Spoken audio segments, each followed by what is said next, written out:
Hello everyone. This video is in the continuance of the playlist TPA 1882 transfer of property act. आज की इस video में हम लोग दो इंपॉर्टेंट सेक्शंस कवर करेंगे, सेक्शन 13 और सेक्शन 14, जो कि एक दूसरे के कॉन्टिन्यूएंस में ही है।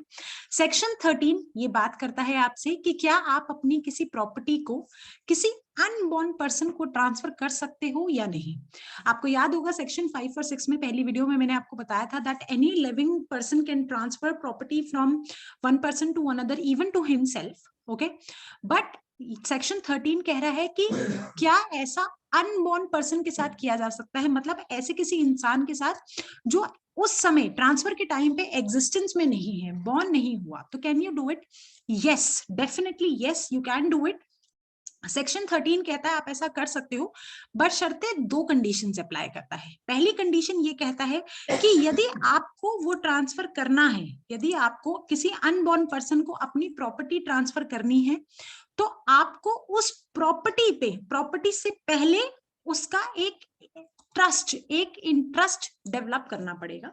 मतलब कि फॉर एग्जांपल मैं ये कहना चाहती हूँ कि I want to transfer my property uh, मैं ए हूं और मैं चाहती हूं कि मेरी जो प्रॉपर्टी है वो बी मेरा एक सन है, उसके होने वाले बेटे को हूं। वो बेटा जो अभी दुनिया में नहीं है, जो एग्जिस्टेंस में नहीं है, लेकिन मैं ये चाहती हूं कि वो उसके बेटे को मिले। तो क्या मैं आज डायरेक्टली उसका जो बेटा जो इस दुनिया में नहीं आया वो दे सकती हूँ? नहीं। सेक्शन 13 ये कहता है कि डायरेक्टली आप ये नहीं कर सकते हो, बट हाँ, अगर आप उससे पहले उसका कोई इंटरेस्ट किसी और में डेवलप क्रिएट कर दो, मतलब कि आप ये कह दो कि भैया जब तक ये इस दुनिया में नहीं आ जाता तब तक तुम इस प्रॉपर्टी की रखवाली करोगे, इसको रखोगे अपने पास, और जब वो इस दुनिया में आ जाएगा तब तुम उसको वो प्रॉपर्टी दे दोगे।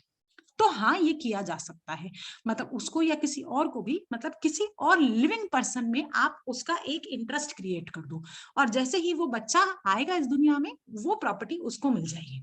तो सेक्शन 13 इस बात को बोलता है।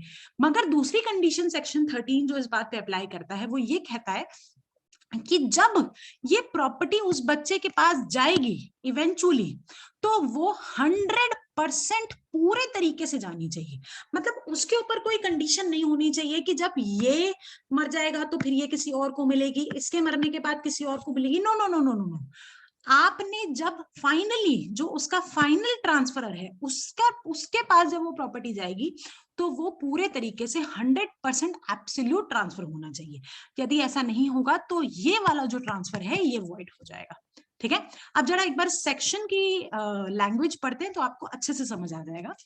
सेक्शन कह रहा है where on a transfer of a property and interest therein is created for the benefit of a person not in existence at the date of the transfer, है ना, अनबॉर्न पर्सन की बात हो रही है। सब्जेक्ट टू प्रायर इंटरेस्ट, मैंने बोला कि आपको एक प्रायर इंटरेस्ट क्रिएट करना पड़ेगा, created by the same transfer. The interest created for benefit of such person shall not take effect, वो माना नहीं जाएगा अगर unless it extend to whole of the remaining of interest of the transferor of the property, अगर वो पूरे तरीके से एब्सोल्युटली ट्रांसफर नहीं होगी तो। ठीक है, सिंपल, सेक्शन 13 क्लियर होगा। सेक्शन 14 जो है वो इसी के कॉन्टिन्यूएंस में है। सेक्शन 14 रूल अगेंस्ट परपेचुइटी बताता है। परपेचुइटी का मतलब होता है लगातार किसी चीज को आप लगातार उसका कब्जा करके बैठे हो। जैसे फॉर एग्जांपल मैं मान लेती हूँ ये हमारी बॉटल है भैया, हमारी खानदानी बॉटल है पानी की, और हम कहते हैं कि ये बॉटल मेरी है, मेरे मरने के बाद मेरे पति की है, मेरे पति के मरने के बाद उनके बेटे की है, उनके बेटे के मरने के बाद उसकी बेटी की, एक्सेट्रा एक्सेट्रा, ऐसे ऐसे हमने अपनी जनरेशन में ही इस पूरी बॉटल को रख लिया। ये होता है परपेचुइटी। इसके अगेंस्ट सेक्शन 14 बात करता है। तो सेक्शन 14 मुझे ये कहता है कि ऐसा नहीं कर सकते, आप किसी चीज के ऊपर अपने पूरे खानदान में उसका कब्जा नहीं कर सकते। तो ये बोलता है, अब इसको समझने एक्ट की लैंग्वेज पे जाने से पहले एक बारी एक एग्जांपल से समझते हैं, आपको अच्छे से समझ आ जाएगा। तो ये मान लीजिए कि मेरी प्रॉपर्टी है ए, और मैं चाहती हूं कि ए मेरे मरने के बाद ये बी को मिले, बी के मरने के बाद सी को मिले, सी के मरने के बाद डी को मिले। ठीक है, बशर्ते ये जितने भी लोग हैं बी सी डी, जिनके भी नाम के लिए मैं ये ट्रांसफर कर रही हूं, बशर्ते ये सारे लोग जिंदा होने चाहिए। क्योंकि सेक्शन 13 मुझे कह रहा था कि अगर आप किसी अनबॉर्न पर्सन को दे रहे हो तो भैया वहां पे जाके एब्सोल्युटली रुक जाती है, लेकिन अगर ये आगे आगे ट्रांसफर की जा रही है तो ये सारे लोग जिंदा होने चाहिए। ठीक है, पहली बात क्लियर है। तो ये सारे लोग जिंदा होने चाहिए, लेकिन कोई तो एक ऐसा पॉइंट आएगा ना, कहीं तो एक ऐसा पॉइंट आएगा जहां पर आप कहोगे कि बस अब आगे नहीं जाएगी। मान लीजिए मैंने कह दिया कि डी के मरने के बाद ये प्रॉपर्टी उसके बेटे को जाएगी, वो बेटा जो आज दुनिया में नहीं है, तो सेक्शन 13 क्या मुझे बोल रहा था कि आप एब्सोल्युटली ट्रांसफर करोगे। तो सेक्शन 14 जो है वो एक टाइमलाइन डिसाइड करता है कि मैक्सिमम आप कितने समय तक किसी प्रॉपर्टी को होल्ड कर सकते हो, मैक्सिमम कितने समय तक जो है वो परपेचुइटी जो है उसको रोक सकते हो।